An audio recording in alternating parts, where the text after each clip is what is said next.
Tuhan, bukalah bibirku, agar mulutku memberitakan kemuliaan-Mu. Ya Allah, ingatlah aku sesuai dengan anugerah-Mu. Tuhan, dengarkanlah aku sesuai dengan pertolongan-Mu yang penuh dengan kesetiaan. Kemuliaan bagi Bapa dan Anak dan Roh Kudus, seperti pada permulaan, sekarang dan dari kekal hingga kekal. Amin. Haleluya.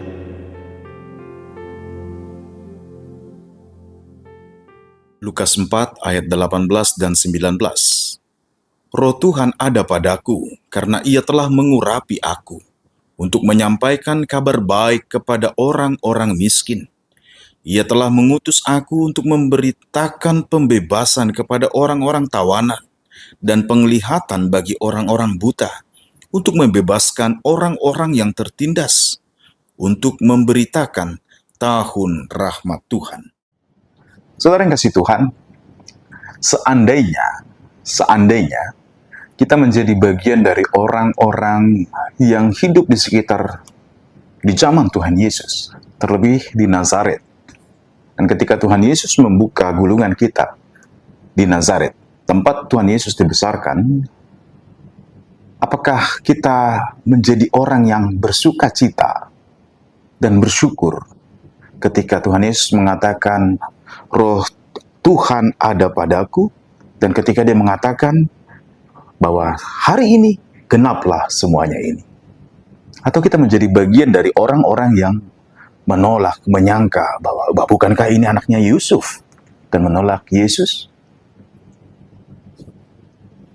Jemaat yang kasih Tuhan, ini menjadi perenungan khusus bagi kita di masa Epifani ini. Ketika Allah menyatakan rahmat-Nya yang besar itu, bahwa hari-hari di mana kehidupan semua orang, bahkan bangsa yang tidak mengenal Allah, yang dulu tidak masuk hitungan, termasuk saudara dan saya. Kita bukan bangsa pilihan dulunya, bukan. Bahkan tidak disebut sebagai Am Yahweh atau umat Allah, tetapi disebut sebagai Goyim, bangsa lain. Tetapi bagi kita telah dinyatakan hari-hari yang penuh rahmat Tuhan, karena Yesus ada di tengah-tengah kita. Ini menjadi penting bagi kehidupan rohani kita. Jemaat yang dikasihi Tuhan, terang itu telah dinyatakan bagi saudara dan saya. Dan rahmat Tuhan telah diberikan juga bagi saudara dan saya. Sekarang menjadi bagian dari sukacita kita, marilah merespon, menerima terang itu dan hidup dalam terang Tuhan.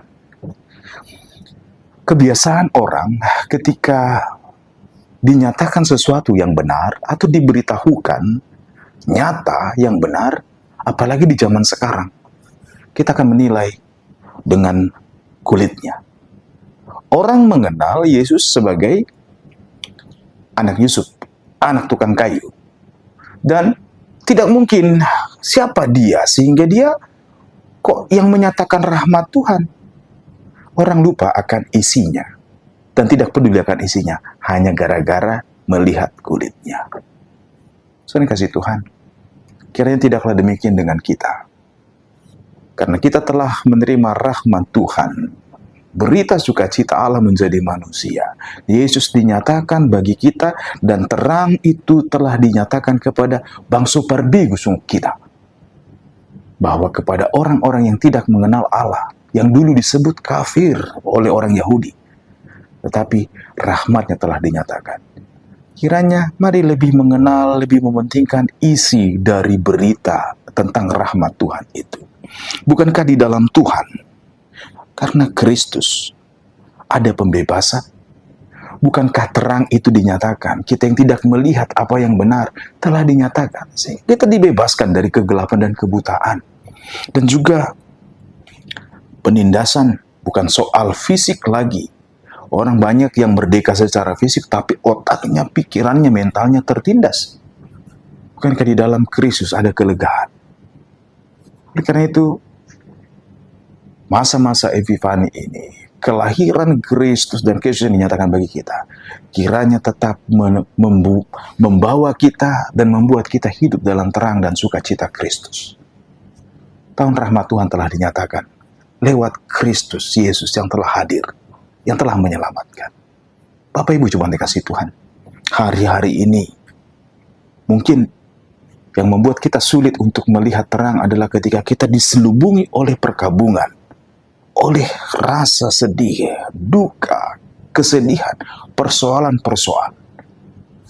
Marilah masuk ke dalam terang Kristus yang hadir ke dalam perdangolan kita, yang dalam kesusahan kita. Dengan cara bersyukur kepada Tuhan, datang kepada Tuhan.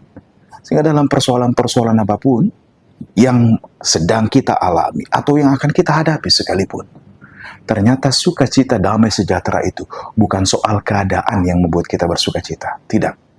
Tetapi hidup kita yang telah dirahmati oleh Tuhan.